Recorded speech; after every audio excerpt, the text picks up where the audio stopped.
নমস্কার, কেমন আছেন সবাই? শিল্পীর গল্পকথা চ্যানেলে আপনাদের সবাইকে স্বাগত। আমার আজকের নিবেদন টান টান উত্তেজনায় ভরা একটা রহস্যভিত্তিক গল্প। গল্পের নাম ১৬ বিঘার রহস্য। আজ তার অন্তিম পর্ব। চিরুদা গাড়ি চালাতে চালাতে আবিরকে বলল, এই আবিদা, তোদের ১৬ বিঘার মধ্যে কি সোনা লুকানো আছে নাকি বলতো? আবির বলে উঠল, সোনা লুকানো থাকবে কেন? ওই জমিটাই তো সোনার।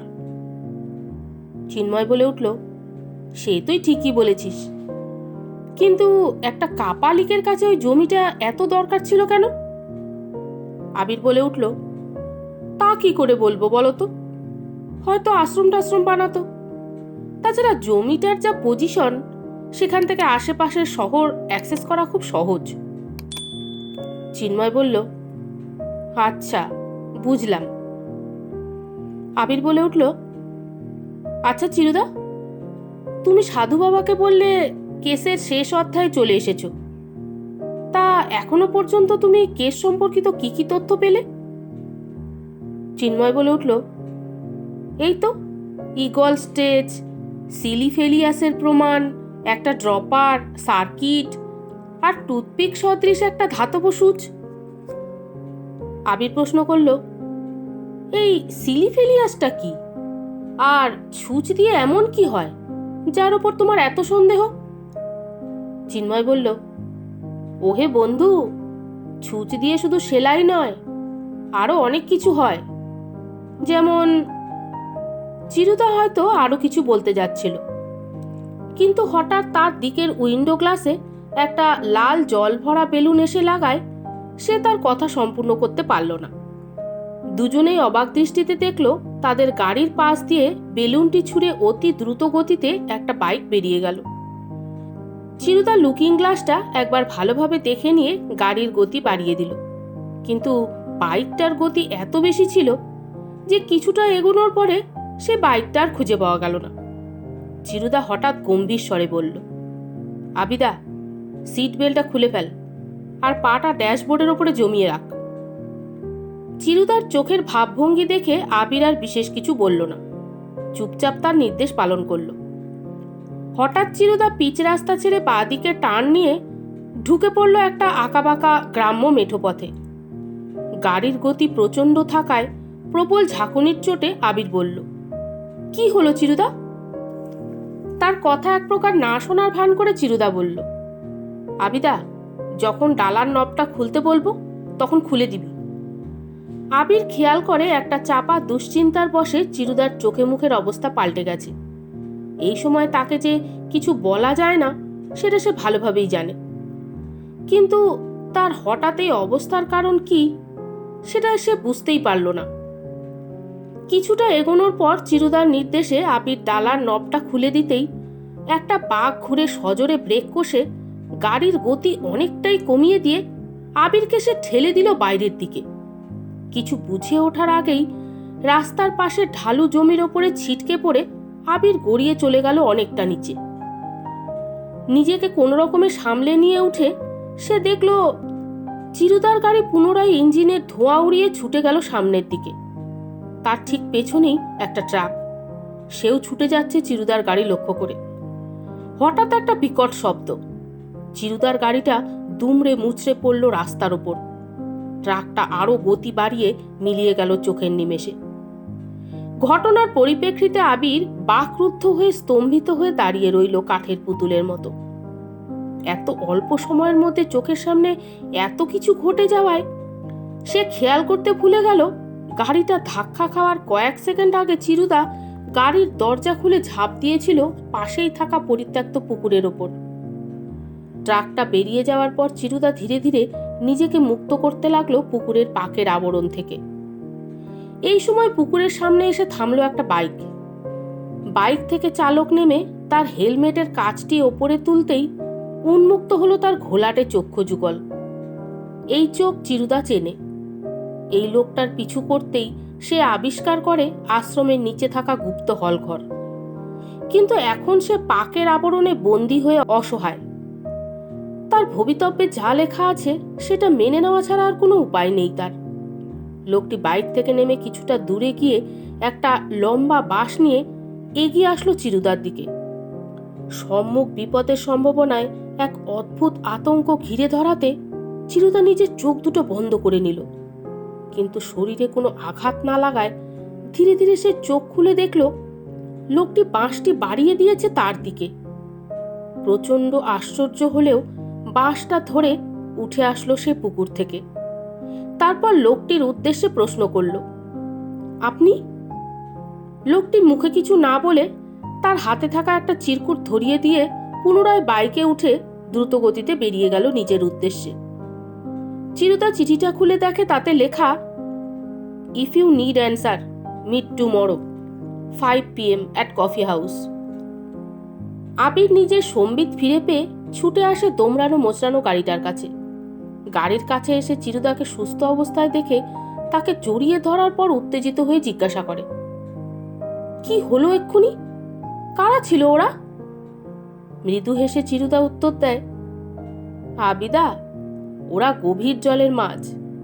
ঘোলা জলের মধ্যে এখন বোঝা যাবে না কোনটা মাছ আর কোনটা সাপ। আবির অজয় বিশ্বাসকে ফোন করে দিয়েছিল, তাই তিনি এক গাড়ি পুলিশ নিয়ে হাজির হয়েছিলেন ঘটনাস্থলে। পরিত্যক্ত গাড়িটা অতিগঙ্গা করে আবির এবং চিরুদাকে নিজের গাড়িতে তুলে নিয়ে পৌঁছে দিচ্ছিলেন চৌধুরী ভবনে। গাড়ি করে আসার সময় অজয়বাবু চিরুদার উদ্দেশ্যে বলল, চিরু, কি মনে হচ্ছে বলো তো? কিছু কি বুঝলে, অথবা কারোর ওপরে কি তোমার সন্দেহ হচ্ছে? তাহলে মুখ খুলে বলো, বাকিটা আমি দেখে নিতে পারবো। চিরুদা প্রথমে নেতিবাচক ঘাড় নাড়লেও কিছুক্ষণ চুপ করে থাকার পর সহসা প্রশ্ন করে, ওই সাধু বাবার আশ্রম সম্পর্কে কোনো ডিটেলস আছে আপনার কাছে? অজয়বাবু বললেন, থাকবে না কেন? এই সাধু বাবা হলো ভবঘুরে টাইপের, এক জায়গায় 6 মাসের বেশি থাকে না। তাই এনার আদি অন্ত তেমন খুব একটা জানা নেই, তবে এনার আশ্রমে বিদেশি মুদ্রার অনুদান আছে। চিরুদা প্রশ্ন করল, আচ্ছা আঙ্কেল, এই আশ্রমটা সম্পর্কে কোনো দুর্নীতির খবর শুনেছেন? অজয়বাবু বললেন, হঠাৎ এই প্রশ্ন? চিরুদা বলে উঠল, আশ্রমের মধ্যে কিছু কিছু জিনিস দেখে আমার কেমন সন্দেহ হচ্ছে। অজয়বাবু ভুরু কুঁচকে কিছুক্ষণ চুপ করে থাকার পর বলল, অন্য কেউ হলে স্ট্রেট না বলে দিতাম, কিন্তু তুমি জিজ্ঞাসা করছো বলে তাই বলছি। কিছুদিন আগে একটা অপরাধীকে হাতে নাতে ধরেছিলাম, পরে তার প্রকৃত পরিচয় জানতে পারি। তার নাম বিক্রম শ্রীবাস্তব, দিল্লির ক্রাইম ব্রাঞ্চের স্পেশাল অফিসার। শহরে ইদানিং মাথা চাড়া দিয়ে ওঠা একটা ড্রাগস চক্রের তদন্তে সে দীর্ঘ 2 মাস যাবৎ একটি টপ সিক্রেট মিশনের আওতায় কাজ করে চলেছে। তার কথা অনুযায়ী সাধু বাবার আশ্রম কোনোভাবে ড্রাগস চক্রের সঙ্গে জড়িত, কিন্তু ওপর মহলের অর্ডার অনুযায়ী তার অনুমতি ছাড়া আমরা আশ্রম রেড করতে পারবো না। তবে তার সাথে পার্সোনালি কথা বলে বুঝেছি তিনি যথেষ্ট প্রমাণ সংগ্রহ করে ফেলেছেন। এবার তার কাছ থেকে গ্রিন সিগন্যাল পেলেই খুব তাড়াতাড়ি আমরা আশ্রম রেড করব। চিরুদা বলে উঠল, বুঝলাম, তবে আঙ্কেল, আশ্রম রেড করার আগে আমাকে একটু জানাবেন। অজয়বাবু বললেন, সে ঠিক আছে, কিন্তু কথাটা সম্পূর্ণ হলো না। তার আগেই বেজে উঠল তার ফোনটা। সে ফোনটা রিসিভ করার পরে বিষণ্ণ মুখে বলল, চিরু, বিপদ হয়ে গেছে। বিক্রম শ্রীবাস্তবের ওপরে অ্যাটাক হয়েছে, তবে বুঝতে পারছি না তার এই গুপ্ত পরিচয় কিভাবে আততায়ীদের কাছে ফাঁস হয়ে গেল। আমাকে এক্ষুনি হসপিটালে যেতে হবে। ড্রাইভারকে বলে দিচ্ছি, সে তোমাদের বাড়ি পৌঁছে দেবে। কথাগুলো এক নিঃশ্বাসে বলার পর গাড়ি থামিয়ে তিনি নেমে পড়লেন বাইরে। তারপর একটা ট্যাক্সি ধরে চলে গেলেন অন্য পথে। বাড়িতে ফেরার পর তাদের এই দুর্ঘটনার খবর শুনে উদ্বিগ্ন হয়ে পড়ল সকলে। তাদের মনে যেন 16 বিঘা সম্পর্কিত অন্ধবিশ্বাসটাই আরও দৃঢ়ভাবে চেপে বসেছে।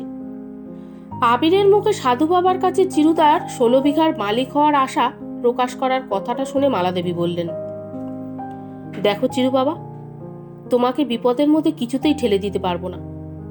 তুমি চাইলে সমস্ত কোম্পানিটা তোমার নামে লিখে দিতে পারবো, কিন্তু 16 বিঘার মালিক হওয়ার পর সাধু বাবার কথা যদি ভুলে যায়, কি জবাব দেব নিজেকে?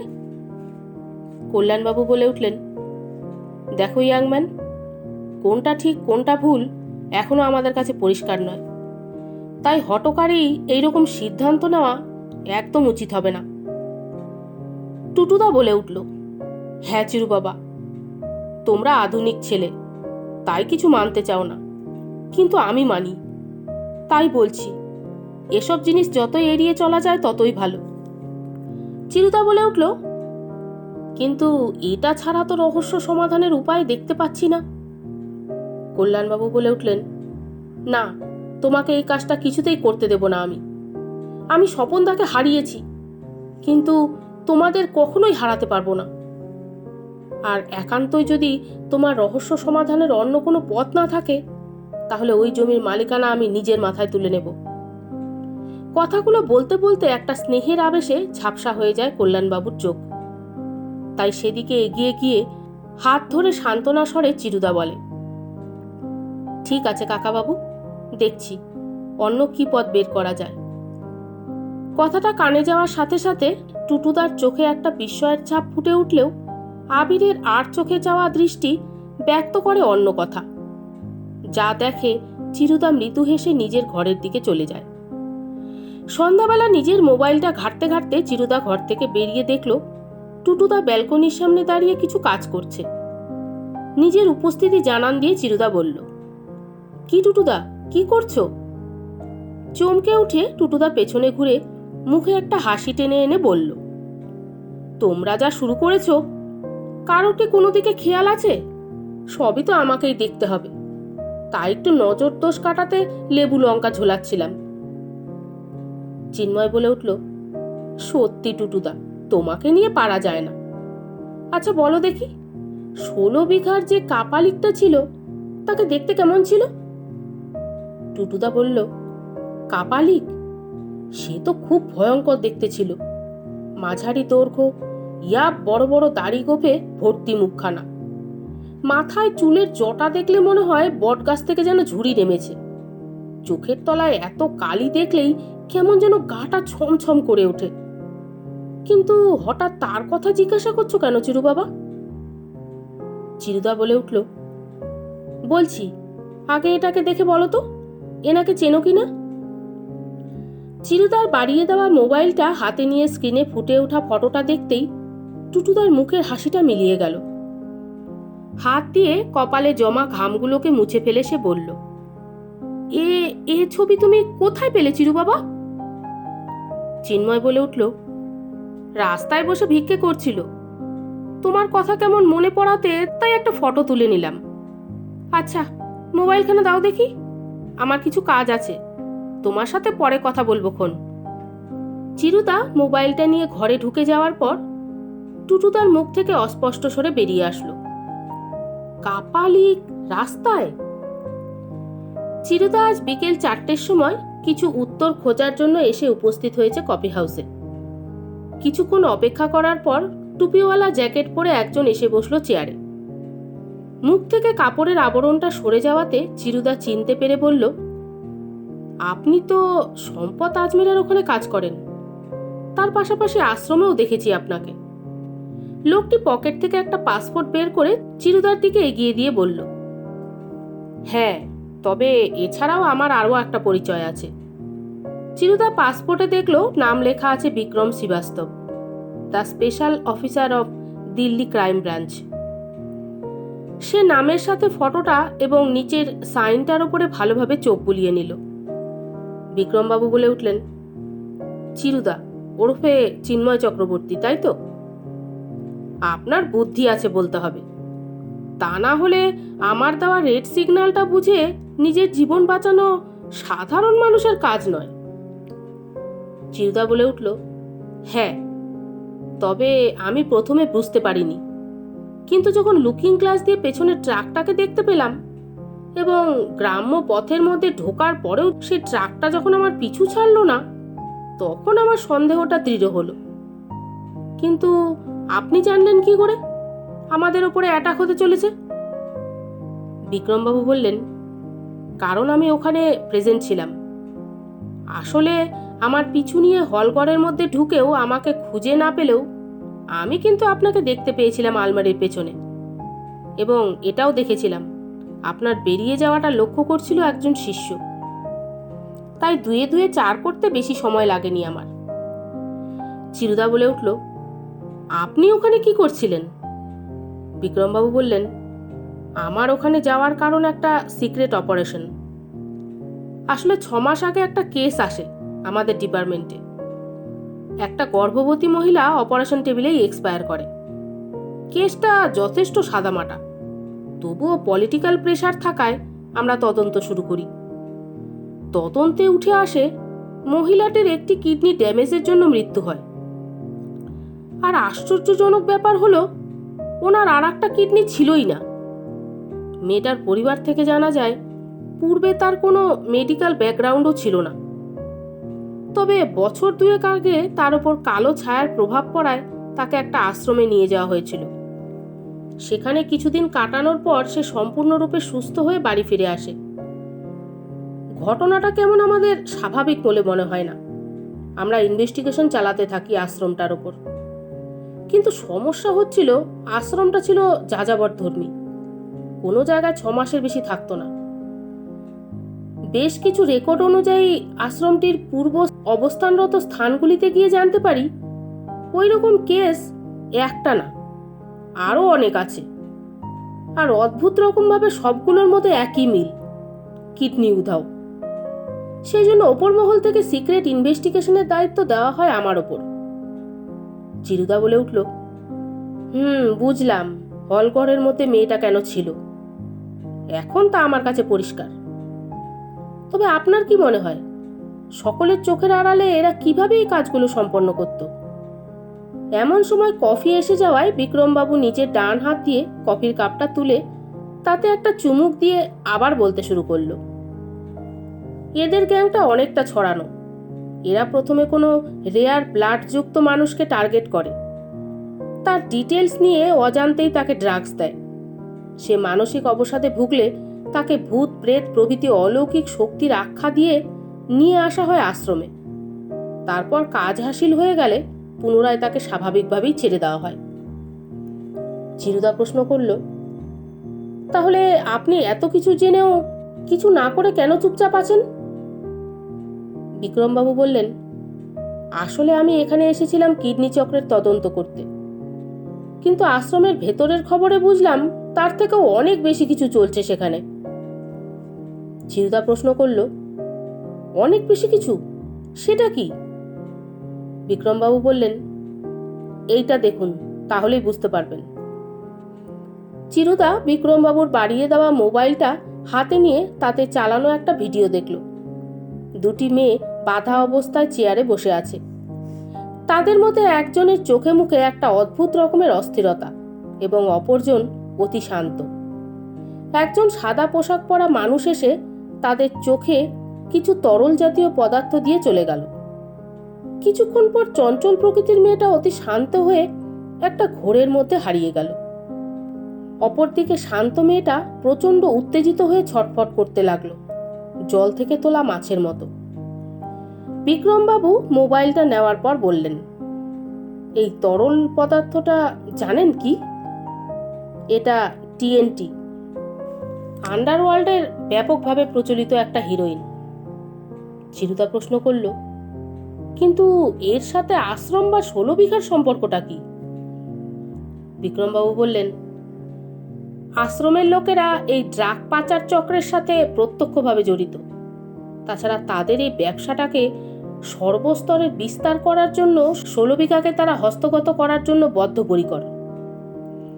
চিরুদা বলে উঠল, কিন্তু প্রথমে 16 বিঘায় তো একটা কাপালিক আস্তানা গেড়েছিল।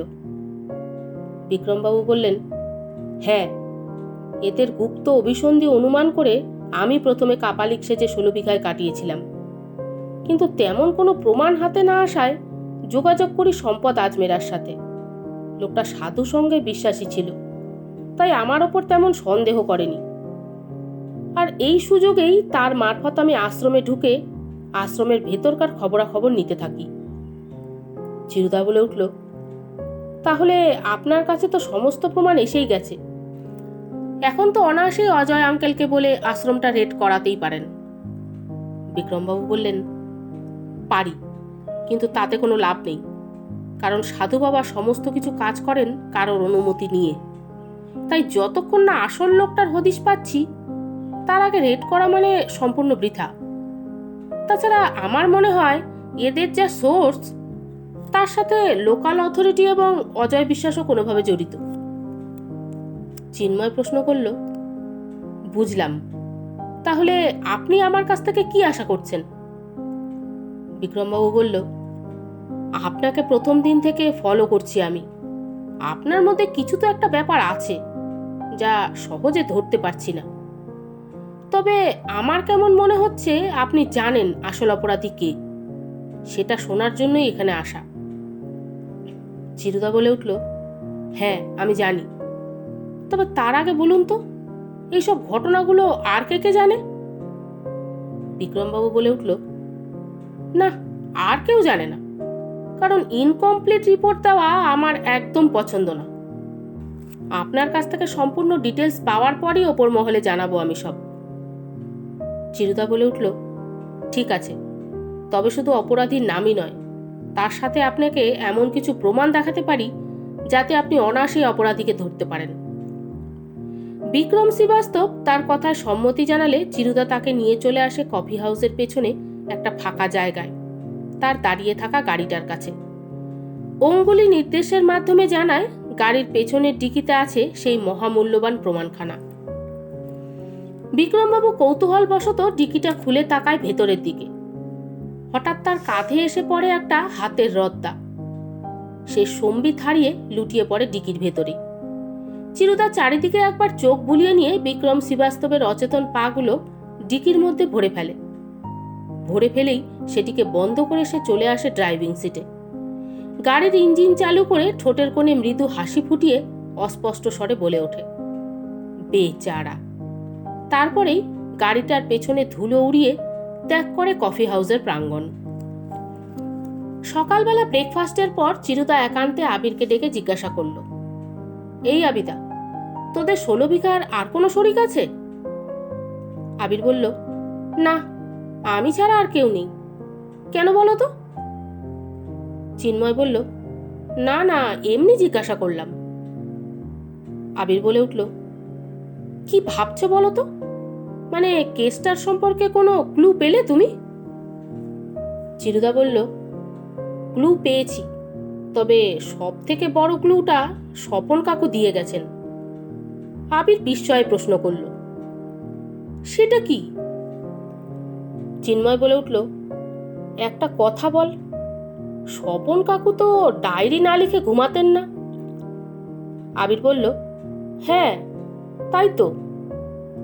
চিন্ময় বলল, স্বপন কাকুর ডায়েরিতে লাস্ট ডেট দেখেছিলাম 7ই জানুয়ারি, আর অ্যাক্সিডেন্টটা হয়েছিল 10ই জানুয়ারি।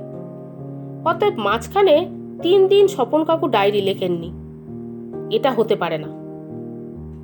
আবির বলে উঠল, হ্যাঁ, ওই 3 দিন তো বাবা রাজারহাটে প্রজেক্টেই ছিলেন। চিন্ময় বলল, এক্স্যাক্টলি। কল্যাণবাবু হঠাৎ এসে বললেন, কি ইয়ং ম্যান, কি আলোচনা হচ্ছে? চিরুদা নিজের কথাটা থামিয়ে দিয়ে দেখল কল্যাণবাবু এসে উপস্থিত হয়েছে।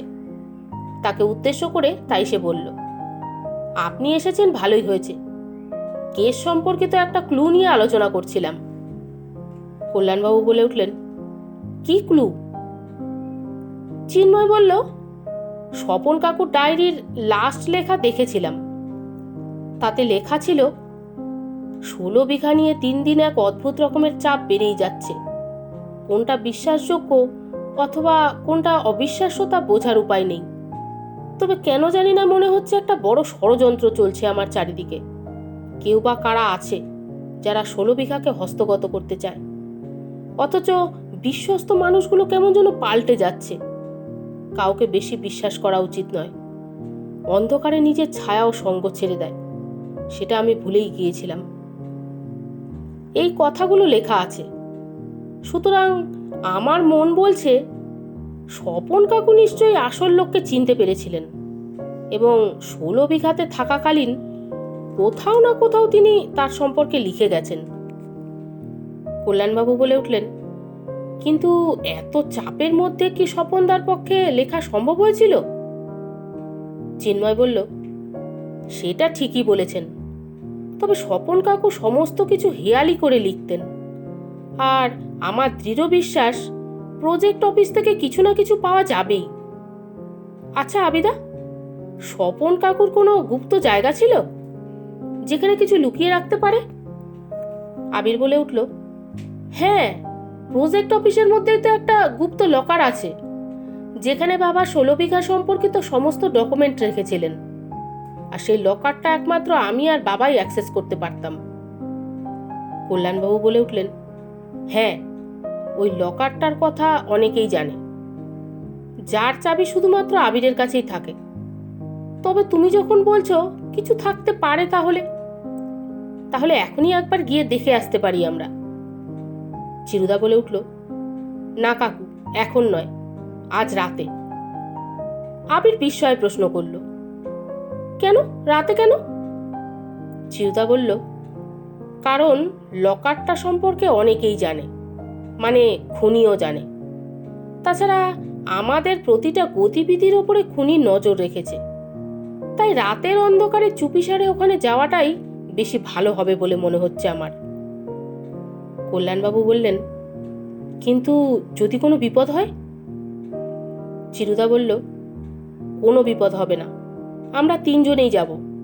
তাছাড়া আপনি আলাদাভাবে অজয় বিশ্বাসকে খবর দিয়ে রাখবেন, যাতে তিনি তার পুলিশ ফোর্স নিয়ে সেখানে রেডি থাকেন। কল্যাণবাবু বললেন, কিছু লুকিয়ে যাচ্ছ বলে মনে হচ্ছে ইয়াংম্যান। চিরুদা একটু লজ্জিতভাবে মৃদু হেসে বলল, আপনি অনেকটা ঠিক ধরেছেন কাকাবাবু। আচ্ছা, পুরোটা বলছি। 16 বিঘার বিভীষিকা সম্পূর্ণই একটা বৃহৎ ষড়যন্ত্রের অংশ। খুব ঠান্ডা মাথায় সমস্ত পরিকল্পনা করে খুনি স্বপন কাকুকে এই দুনিয়া থেকে সরিয়ে দিয়েছেন। তবে তিনি ভুলেই গিয়েছিলেন, প্রতিটা অপরাধেরই একটা প্রমাণ থেকে যায়। যেদিন প্রথম আমি 16 বিঘায় গিয়েছিলাম, প্রমাণটা আমার চোখে পড়েছিল, কিন্তু তখন সেটা আমি বুঝতে পারিনি। তবে সময়ের সাথে সাথে এখন আমার কাছে সবকিছু জলের মতো পরিষ্কার হয়ে যাচ্ছে, আর 16 বিঘাকে কেন্দ্র করে আরো অনেক কিছুই হচ্ছে, সেটাও আমি জানি। তাই আজ রাতেই কফিনের বাক্সের শেষ পেরেকটা আমি গেঁথে দেব, এইটা আমি মনস্থির করে ফেলেছি। তবে এই কাজে আপনার সাহায্য একান্ত প্রয়োজন কাকাবাবু। কল্যাণবাবু বলে উঠলেন, বেশ, তাহলে এখন আমার কি করণীয়? চিরুদা বলে উঠল, আজ সন্ধে 7টার সময় 16 বিঘার সামনে আমি আর আবিদা পৌঁছে যাব। আপনি কিছু পুলিশ ফোর্স নিয়ে 16 বিঘার বাইরে অপেক্ষা করবেন। আপনার সাথে আমরা ওয়াকিটকির মাধ্যমে যোগাযোগ রাখব। প্রমাণ সংগ্রহ করে আসার সময় যদি অস্বাভাবিক কিছু মনে হয়, তাহলে আমি সিগন্যাল পাঠিয়ে আপনাদেরকে ডেকে নেব। কল্যাণবাবু বলে উঠলেন, ঠিক আছে, তাহলে আজ সন্ধে 7টার সময় 16 বিঘার সামনে দেখা হচ্ছে। কথাটা বলে কল্যাণবাবু বেরিয়ে যেতে আবির বলল, আজ রাতে কিছু কাণ্ড হবে নাকি বলো তো? চিন্ময় বলে উঠল, হ্যাঁ, ঠিক ধরেছিস, আমারও অনুমান তাই বলছে। তবে এখন একটু বেরোনো প্রয়োজন আছে, বিকেলে ফিরে এসে বাকি কথা বলবো। সন্ধেবেলা চিরুদা বের হতে গিয়ে দেখলো টুটুদা বসে কাজে মগ্ন। একটু রসিকতার সুরে তাকে উদ্দেশ্য করে চিরুদা বলল, কি টুটুদা, বিশাল কাজে ব্যস্ত বলে মনে হচ্ছে? টুটুদা বলল, তা হবে না, কোনো সময় আমাকে বসে থাকতে দেখেছো শুনি? আচ্ছা, সে কথা না হয় বাদ দিলাম, এই ভর সন্ধ্যাবেলা চললে কোথায় তুমি? চিরুদা বলল, ও মা, তুমি জানো না, আজ তো 16 বিঘায় যাচ্ছি। তোমার জন্য একটা পেল্লাই সাইজের ভূতকে বস্তায় বন্দি করে নিয়ে আসতে যাচ্ছি আমি। কথাটা বলেই টেবিলে রাখা একটা কলা তুলে চিরুদা হনহন করে বেরিয়ে আসলো বাইরে। পেছন থেকে টুটুদা কটমট করে তার দিকে তাকিয়ে চাপা স্বরে বলল, রসিকতার একটা সীমা থাকে। আবির গাড়িতে বসেই ছিল। চিরুদা গাড়িতে বসতেই দুজনে রওনা দিল 16 বিঘার উদ্দেশ্যে। সন্ধ্যার অন্ধকারে জলশূন্য 16 বিঘার গেটের সামনে এসে তারা দেখল কল্যাণবাবুর গাড়ি দাঁড়িয়ে আছে। চিরুদা এগিয়ে গিয়ে কল্যাণবাবুর হাতে একটা ওয়াকিটকি ধরিয়ে দিয়ে জিজ্ঞাসা করল, আর পুলিশ কোথায় কাকাবাবু? কল্যাণবাবু বললেন, অজয়বাবু বললেন তারা ঠিক সময় চলে আসবেন, চিন্তা করতে হবে না। কথাটা শুনেই চিরুদার ঠোঁটের কোণে ফুটে উঠল একটা ক্রূর হাসির রেখা। সেটাকে সে চেপে নিয়ে বলল, ঠিক আছে, আপনি এখানে অপেক্ষা করুন, আমি আর আবিদা প্রজেক্ট অফিসের দিকে যাচ্ছি। কল্যাণবাবুকে পেছনে ফেলে আবিরের গাড়িটা এসে দাঁড়ালো একদম প্রজেক্ট অফিসের সামনে। গাড়ি থেকে নেমে কি মনে হতে চিরুদা আবিরকে বলল, আবিদা, গেট লক করতে হবে না, আর গাড়ির চাবিটা তুই আমাকে দে। আবির চিরুদার কথা মতো কাজ করলেও আর চোখে তার দিকে চেয়ে বলল, কি ব্যাপার বলো তো চিরুদা, কিছু সিরিয়াস মনে হচ্ছে। চিরুদা এই দৃষ্টিটা চেনে, তাই এক গাল হেসে নিজের পকেট থেকে কলাটা বের করে বলল, দূর, কি সব বলিস, কলা খাবি? নিয়েছিলাম টুটুদার কাছ থেকে। আবির বলল, না তুমি খাও, কিছু যখন বলবে না। চিরুদা কলাটা খেয়ে খোসাটা আবার নিজের পকেটে ঢুকিয়ে রাখল। তা দেখে আবির বলল, আরে করছো কি, খোসাটা বাইরে ফেলতে পারো তো। চিরুদা বলল, আরে পরিবেশ দূষণ হবে না, তাই পকেটেই থাক। কলার খোসা মাটির ওপরে ফেললে কিভাবে পরিবেশ দূষণ হয় তা আবিরের জানা নেই, তাই সে মাথা চুলকে বলল, তোমার মাথায় কি যে ঘুরছে তা একমাত্র তুমিই জানো। আচ্ছা চলো ভেতরের দিকে যাওয়া যাক। জনমানব শূন্য 16 বিঘা রাতের অন্ধকারে আরো নির্জন হয়ে উঠেছে। আকাশে চাঁদ আলোকিত করে থাকলেও তাদের চারিদিকে ঘিরে আছে একটা রহস্যময় অন্ধকার। এই অন্ধকারকে টর্চের আলো দিয়ে ভেদ করে দুজনে ঢুকলো অফিস রুমের ভেতরে। আবিরকে লকার খুলে কি কি আছে তা দেখতে বলে চিরুদা বাইরের দিকে গেল কোনো একটা কাজে। আবির লকার হাতড়ে এমন কিছু পেল না যা সন্দেহজনক, কিন্তু চিরুদার কথা অনুযায়ী প্রমাণ এখানেই লুকিয়ে আছে। তাই আবির এক মনে ঘরের চারিদিকে তন্ন তন্ন করে খুঁজতে লাগলো। হঠাৎ একসময় তার মনে হলো পেছনে যেন চিরুদা এসে দাঁড়িয়েছে। তাই সে চিরুদাকে উদ্দেশ্য করে বলল, চিরুদা, তুমি এসেছো? এখনো তো তেমন কিছুই পেলাম না, এখন কি করব? হঠাৎ তার ওয়াকিটকিতে ভেসে আসলো কল্যাণবাবুর আর্তনাদ ভরা চিৎকার। একটা বিপদের আশঙ্কায় চমকে পেছন ঘুরতেই আবিরের শরীরে খেলে গেল এক অদ্ভুত শিহরণের স্রোত। তার পেছনে চিরুদা নয়, তার পরিবর্তে দাঁড়িয়ে আছে একটা কালো অবয়ব। অন্ধকারে স্পষ্ট বোঝা না গেলেও তার অগ্নির ভাটার মতো চোখগুলো জ্বলছে তপ্ত লোহার মতো। কিছু বুঝে ওঠার আগেই অবয়বটা তার নাকপাশ বেষ্টিত ডানা ছড়িয়ে ধেয়ে আসলো আবিরের দিকে। আবির কোনো মতে এক লাফে ছিটকে পড়ল তার চৌহদ্দির বাইরে। কিছুটা গড়িয়ে গিয়ে দরজার বাইরে এসে প্রাণপণে দৌড়ালো গাড়ির দিকে। সে ছুটছে, কিন্তু রাস্তা যেন শেষ হবার নয়। চারিদিকে গাছপালাগুলো যেন কেমন জীবন্ত হয়ে তাকেই ঘিরে ধরছে আস্তে আস্তে। ডালপালাগুলো যেন ঘাসের সাথে সন্ধি করে তার পা আটকে দেওয়ায় বদ্ধপরিকর। যে লাল রঙের মারুতিটা চাঁদের আলোতে চকচক করছিল, এখন তা পরিণত হয়েছে একটা বিভৎস জন্তুতে। নিজের গতিবেগ সামলাতে না পেরে আবির সোজা গিয়ে পড়ল জন্তুটার মুখে। চিরুদা বাড়ির পেছন দিকেই ছিল। ওয়াকিটকিতে কল্যাণবাবু এবং আবিরের আওয়াজ শুনে সে ধীরে ধীরে বাড়ির সামনে এসে দেখল একটা কালো অবয়ব, যা মানুষের থেকে হাত দুয়েক লম্বা। তার জ্বলন্ত চোখ এক দৃষ্টিতে চেয়ে আছে আবিরের গতিপথের দিকে। সাথে তার থেকে ভেসে আসছে এক পৈশাচিক হাসির শব্দ। চিরুদা অবয়বটাকে লক্ষ্য করে তীক্ষ্ণ স্বরে বলল, কে? সঙ্গে সঙ্গে পৈশাচিক হাসিটা থামিয়ে অবয়বটা হিংস্রভাবে ঘুরে তাকালো চিরুদার দিকে। সময় নষ্ট না করে চিরুদা পর পর 3 বার সিটি বাজালো। চোখের নিমেষে আশেপাশের ঝোপ থেকে 10-12টা হলুদ আলোক বিন্দু এসে পড়ল অবয়বের দেহে। ভেবাচাকা খাওয়া অবয়ব প্রচণ্ড রাগে ফুঁসে ওঠে, ডানার আবেশে শরীর লুকালো। ঝোপ থেকে ধীরে ধীরে বেরিয়ে আসলো সশস্ত্র পুলিশ বাহিনী। অবয়বটা হঠাৎ এক পৈশাচিক অট্টহাসির সাথে তার ডানা মেলে দিল। সাথে সাথেই পুলিশের হাতে ধরে থাকা টর্চের কাজগুলো প্রচণ্ড আওয়াজে ব্লাস্ট করে গেল। ঘন অন্ধকারের মধ্যে 4-5 জন হাবিলদার লাঠি নিয়ে ছুটে আসলো অবয়বটার দিকে। চাঁদের আলোতে গর্জে উঠল অবয়বের হাতে ধরে থাকা তীর্যক ছোড়া। মুহূর্তে হাবিলদারগুলোর শরীর থেকে পিচকিরি দিয়ে বেরিয়ে পড়ল রক্তের স্রোত।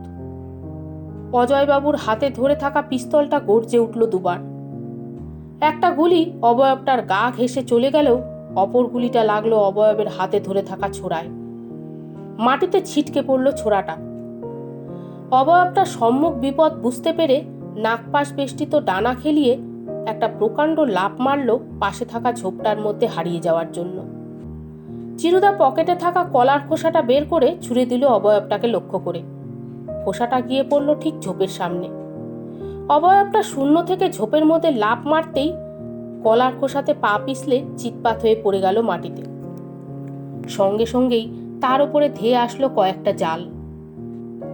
জালের বাঁধনেও বন্দী হয়ে সমস্ত শক্তি প্রয়োগ করল। বাকি হাবিলদারদের টেনে নিয়ে আসতে লাগলো সে নিজের দিকে।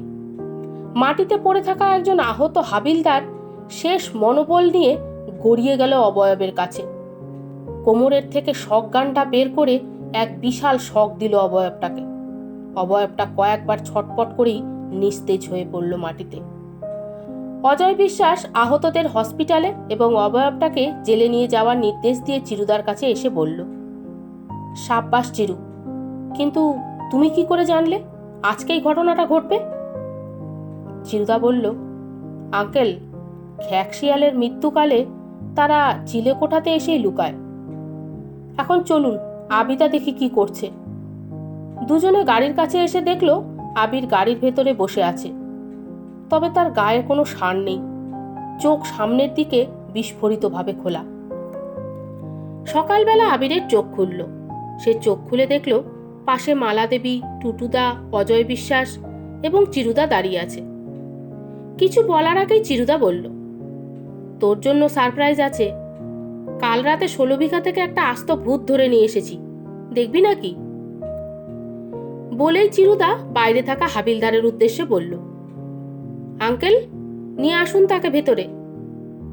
দুজন হাবিলদার দড়ি বাঁধা অবস্থায় বিভীষিকাটাকে নিয়ে আসলো ঘরে। তার ধূসর কালো ছিন্ন ভিন্ন পোশাকের আবরণে সম্পূর্ণ আবৃত মুখটা গরিলা প্রকৃতির অদ্ভুত জানোয়ারের মতো, যা দিনের আলোতে দেখেও আঁতকে উঠল আবির। চিরুদা বলল, আবিদা, ভয় পাস না, দেখ তো বিভীষিকার আড়ালে কি আছে। কথাটা বলে এক ঝটকায় অবয়বের মুখ থেকে মুখোশটা খুলে ফেলে দিল চিরুদা। ফলে উন্মুক্ত হয়ে গেল আসল চেহারা।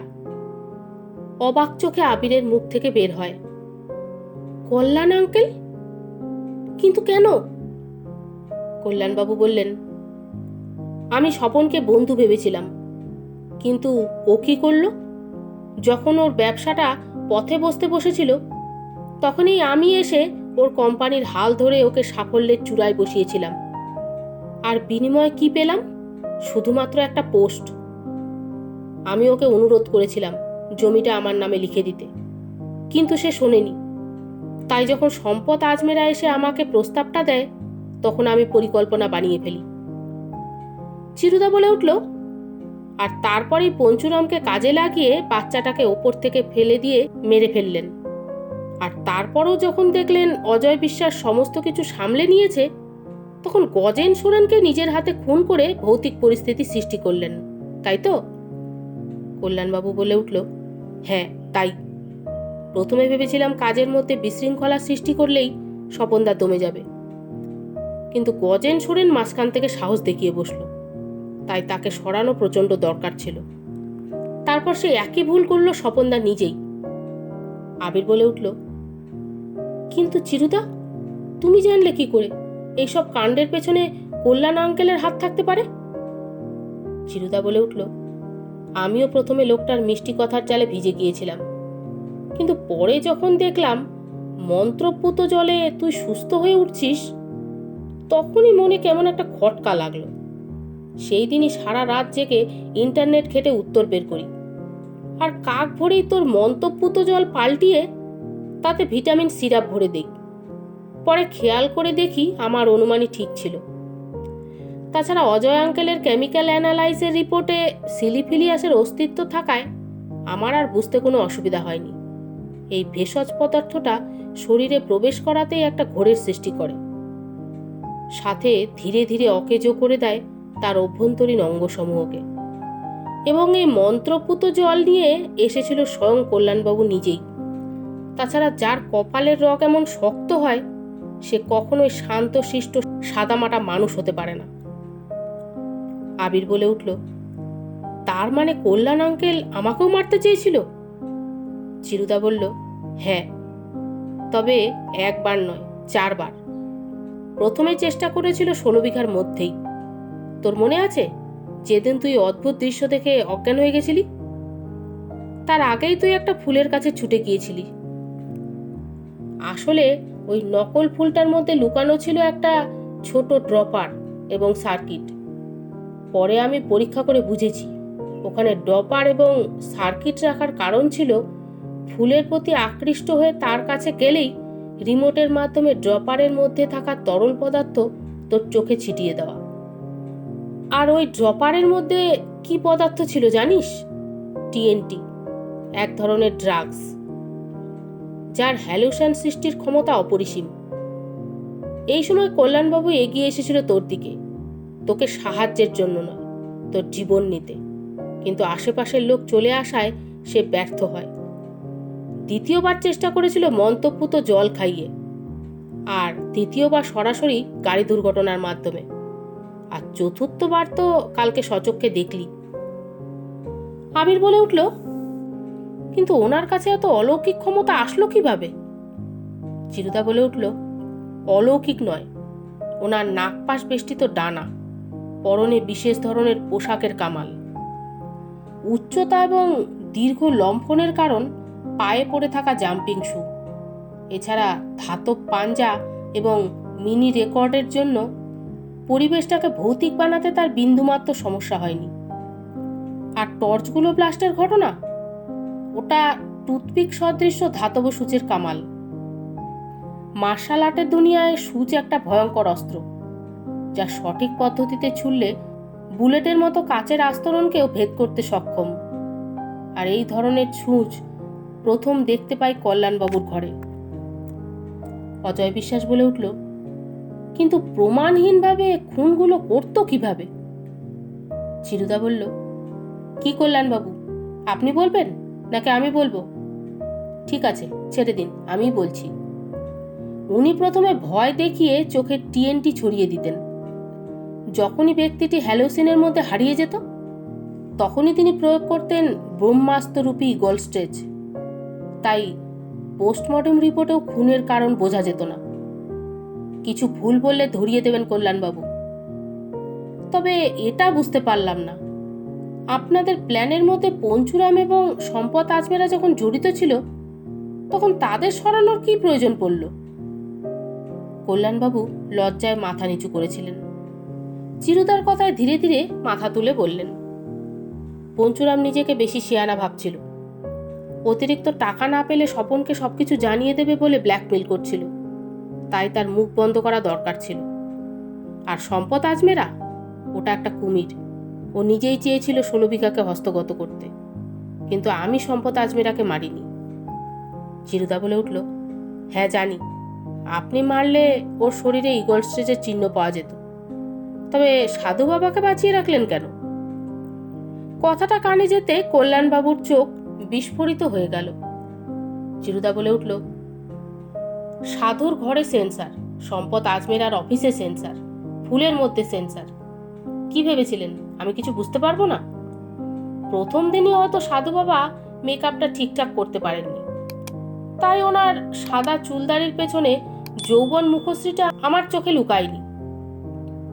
তাছাড়া অগ্নিসংযোগ না করে যজ্ঞকুণ্ডে অগ্নিস্থাপন, লেবু থেকে রক্ত বার করা, এগুলো সবই বুজরুকি। আসলে 16 বিঘাকে হস্তগত করার মেন প্ল্যান ছিল কল্যাণবাবু আর সাধু বাবার। সম্পদ আজমেরা শুধু বোকার মতো জমি হাতড়ানোর লোভে এদের সাথে সাথ দিয়ে গেছে। এদের মূল অভিসন্ধি ছিল 16 বিঘার ওপরে একটা আশ্রম স্থাপন করে গোপনে ড্রাগ চক্র বিকাশ। কল্যাণবাবু বললেন, তুমি জানলে কিভাবে? চিরুদা বলে উঠল, আপনি দাবার ছকের গুটিগুলো খুব সুন্দরভাবে সাজিয়েছিলেন। আমরা গাড়ি করে আসার সময় রং ভর্তি বেলুন ছুঁড়ে ফ্রন্ট গ্লাসটা ঝাপসা করে দিতে চেয়েছিলেন, যাতে নিয়ন্ত্রণ হারিয়ে আমাদের অ্যাক্সিডেন্ট হয়। যদি নিয়ন্ত্রণ নাও হারায়, তার জন্য পেছনের ফিট করে রেখেছিলেন একটা ট্রাক। কিন্তু নিশানার ভুলে বেলুনটা লাগলো উইন্ডো গ্লাসে। ভাগ্যক্রমে ট্রাকের হাত থেকে বেঁচে গেলাম। তাই প্ল্যান পরিবর্তন করে নকল বিক্রম শ্রীবাস্তবকে পাঠিয়ে আমার গতিবিধি জানতে চাইলেন। কিন্তু একটা ভুল করে ফেলেছেন। পাসপোর্টের ছবিটা পরিবর্তন করলেও সাইনটা পরিবর্তন করতে ভুলে গিয়েছিলেন। সাইনটা ছিল লেফট হ্যান্ডেড, কিন্তু সামনের বসে থাকা লোকটি আমাকে মোবাইল দিয়েছিল ডান হাতে, কফির গ্লাস ধরেছিল ডান হাতে। তাছাড়া যখন সে বলল সেই কাপালিক সে যে 16 বিঘাতে বসেছিল, তখন তার চোখের চাউনি ছিল অন্যরকম, যা আমার সন্দেহকে আরো দৃঢ় করে তোলে। এরপর সমস্ত ঘটনার সাথে অজয় বিশ্বাসের যোগসূত্র জানিয়ে যখন সে আমার কাছে জানতে চাইল আমি কতটা এগিয়েছি, তখন আমার একটুও বুঝতে অসুবিধা হলো না। এখন আপনার সেই পেয়াদা রাজসাক্ষী হয়ে অজয় আঙ্কেলের হেফাজতে সুরক্ষিত। টুটুদা বলে উঠল, তাহলে কাপালিকও নকল? কিন্তু তুমি যে বললে সে রাস্তায় ভিক্ষা করছিল। চিরুদা বলে উঠল, ওটা তোমার সাথে মজা করেছিলাম। আসলে আবিদা, তোর মনে আছে যখন তুই সাধু বাবাকে প্রথম দেখেছিলি, তখন তুই একটু অন্যমনস্ক হয়ে বলেছিলি, সাধুকে খুব চেনা চেনা লাগছে। আসলে এই ভাবনাটা স্বপন কাকুর মাথায় এসেছিল, তাই তিনি ডায়েরিতে লিখেছিলেন, সাধুর চোখে সাদা তিল, কাপালিকে চক্ষু মিল। অর্থাৎ সাধু বাবার চোখের ভেতরে একটা সাদা তিলের অস্তিত্ব আছে, যা কাপালিকের চোখেও তিনি লক্ষ্য করেছিলেন। এরপর যখন টুটুদার বর্ণনা অনুযায়ী সাধু বাবার ফটোকে এডিট করে তাকে দেখাই, তার ভয় মিশ্রিত মুখের ছাপে একটুও বুঝতে অসুবিধা হয় না যে সাধু বাবাই কাপালিক সেজে প্রথম 16 বিঘাতে ছিলেন। যাই হোক, কল্যাণবাবু, আপনাকে একটা দুঃখের খবর জানাই। গত রাতে 16 বিঘার বিভীষিকার অপারেশনের সঙ্গে আর একটা অপারেশন চলেছিল। সেটা হলো বিজয় শ্রীবাস্তব চালিয়েছিলেন সাধু বাবার আশ্রমে, আর সেখানেই মেয়েটাকে উদ্ধার করা হয় এবং হাতে নাতে ধরা পড়ে সাধু বাবা ওরফে দ্য প্রিন্স অফ ডার্কভেল। তবে আমার মনে হয় ওনার আর একটা পরিচয় আছে, সেটা হলো উনি কল্যাণ দত্তের একমাত্র ছেলে। কথাটা অজয় বিশ্বাসের কাছেও আশ্চর্যকর, তাই তিনি বললেন, ও মাই গড, কিন্তু চিরু, তুমি সেটা কি করে জানলে? চিরুদা বলে উঠল, কল্যাণবাবু একবার কথায় কথায় বলেছিলেন তিনি সাউথ আফ্রিকায় থাকতেন। আবিদা বলেছিল তার একমাত্র ছেলে ডুরবানে থাকে। আপনার কাছে শুনেছিলাম ডার্ক ইভিলের অস্তিত্ব ছিল ডুরবানে। গুপ্ত হলঘর থেকে নতুন কনসেপ্ট এসেছিল প্রিন্স। এছাড়া এয়ারলাইন্স থেকে কল্যাণবাবুর বিদেশ ভ্রমণের ডেটা বার করে পেয়েছি উনি ওনার ছেলের সাথে কয়েকবার যাওয়া আসা করেছিলেন। তবে এখন সমস্তটাই আপনার হাতে। ডিএনএ টেস্ট করলেই আসল সত্যতা প্রমাণ হয়ে যাবে। কল্যাণবাবু রেগে গিয়ে বললেন, হ্যাঁ, ও আমার ছেলে। ডুরবানে আমাদের অস্তিত্ব শেষ হলেও আমরা শেষ হইনি। 16 বিঘার ওপরে পুনরায় আমাদের সাম্রাজ্য গড়ে তুলতে চেয়েছিলাম। প্রত্যেকটা নিখুঁত প্ল্যানে সফল হয়েছিলাম, কিন্তু মাঝখান থেকে তুমি এসে সব বানচাল করে দিলে। এখন বুঝতে পারছি স্বপনের মারফত খুনির পরিচয় লিখে যাওয়াটা আমাকে ধরার তোমার পরিকল্পিত একটা ফাঁদ। আমার সবচেয়ে বড় ভুল হয়েছে তোমাকে বোকা ভেবে, কিন্তু এটা বুঝতে পারলাম না কালকে রাত্রে পুলিশকে খবর না দিয়েও ঘটনাস্থলে তারা পৌঁছালো কিভাবে। চিরুদা বলে উঠল, আমি জানতাম আপনি পুলিশকে জানাবেন না, তাই সকালবেলা বেরিয়ে অজয়ের সাথে যোগাযোগ করে সমস্ত পরিকল্পনাটা গুছিয়ে নিই। আর স্বপন কাকু যে খুনির পরিচয় লিখে গিয়েছিলেন সেটা মিথ্যে নয়। তার লেখা শেষ দুটি শব্দ ছায়া, এর মধ্যেই লুকিয়েছিল আসল খুনির পরিচয়। স্বপন কাকু আপনাকে ছায়ার মতো বিশ্বাস করতেন, কিন্তু আপনি সেই বিশ্বাসের মর্যাদা রাখতে পারলেন না। আবির বলে উঠল, ছি কল্যাণ আঙ্কেল, আপনার মুখ দেখতেও আমার ঘৃণা হচ্ছে। এত বড় ষড়যন্ত্র! অজয় আঙ্কেল, ওনাকে নিয়ে যান, আমি এক মুহূর্ত ওনাকে এখানে সহ্য করতে পারছি না। অজয় বিশ্বাসের নির্দেশে হাবিলদারেরা কল্যাণ দত্তকে নিয়ে যাওয়ার পরে তিনি চিরুদার কাছে এগিয়ে এসে বললেন, সাব্বাস চিরু, তোমার বুদ্ধির তারিফ না করে পারলাম না। তুমি শুধু একটা খুনিকে ধরিয়ে দাওনি, তুমি ফাঁস করেছো একটা বিরাট ষড়যন্ত্র, আর সাথে কিডনি চক্র আর ট্রাক পাচার চক্রের পর্দা ফাঁস হলো তোমার হাত ধরেই। যদি কিছু মনে না করো একটা কথা বলি, তোমার এই অসীম বুদ্ধিমত্তা কাজে লাগাও, আইনের কাজে। তুমি যদি চাও আমি তোমার জন্য পার্সোনাল ডিটেকটিভ লাইসেন্সের ব্যবস্থা করে দিতে পারি। মালাদেবী বলে উঠলেন, হ্যাঁ, আপনি একদম ঠিক কথা বলেছেন। চিরু বাবা, তুমি রাজি হয়ে যাও। আবির ছলছল চোখে চিরুদাকে জড়িয়ে ধরে বলে, তুমি না থাকলে আমার কি হতো চিরুদা? চিন্ময় বলে উঠল, দূর বোকা, তবে এরকম অ্যাডভেঞ্চারের আবার সাক্ষী হবি নাকি? এক গাল হেসে আবির বলল, সে আর বলতে। সমাপ্ত। এতটা সময় ধরে আমার পাশে থাকার জন্য আপনাদের সকলকে প্রথমেই জানাই আন্তরিক ধন্যবাদ। এই গল্পটা কেমন লাগলো তা আমাকে অবশ্যই জানাবেন। আমার আরও নতুন নতুন গল্পের আপডেট পেতে আমার চ্যানেলটা সাবস্ক্রাইব করে বেল আইকনটা প্লিজ দাবিয়ে দেবেন। সকলে সুস্থ থাকবেন, ভালো থাকবেন। দেখা হবে আগামী গল্পে। ধন্যবাদ।